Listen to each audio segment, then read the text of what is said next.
My dear student, SSC CGL 2024 के इस आए हुए क्वेश्चन को बड़े ध्यान से देखना। बड़ा इंटरेस्टिंग क्वेश्चन पूछा गया है। Rohan exercise and ate a lot lest he should not be weak. तो लेस्ट के बाद वाला पार्ट अंडरलाइन किया है। आपको 4 ऑप्शन दिए गए हैं, आपको इसका आंसर बताना है कि इसकी जगह पे क्या लिख सकते हो आप।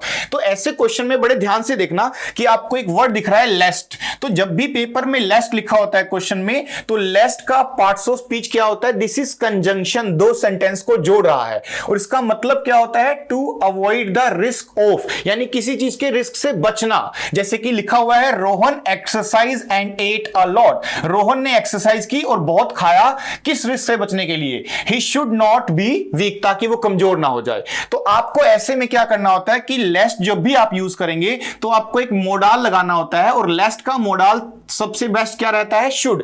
13 मोडाल में से हमेशा शुड ही लिखा जाता है और कोई मोडाल नहीं लगाना चाहिए। दूसरा स्टेप क्या होता है? दिस इज फर्स्ट स्टेप कि आपको लगाना क्या है? शुड लगाना है। दूसरा स्टेप होता है कि जब आप लेस्ट लगाते हो ना, तो लेस्ट एक नेगेटिव वर्ड होता है, उसके साथ नोट नहीं लगाया जाता। तो 2 स्टेप क्या है? एक तो शुड लगाना है और एक नोट नहीं लगाना है। तो जिस ऑप्शन में आपको शुड दिखाई ही नहीं दिया वो गलत हो जाएगा। जैसे कि सी और डी में शुड नहीं लिखा है तो ये दोनों गलत हो जाएंगे।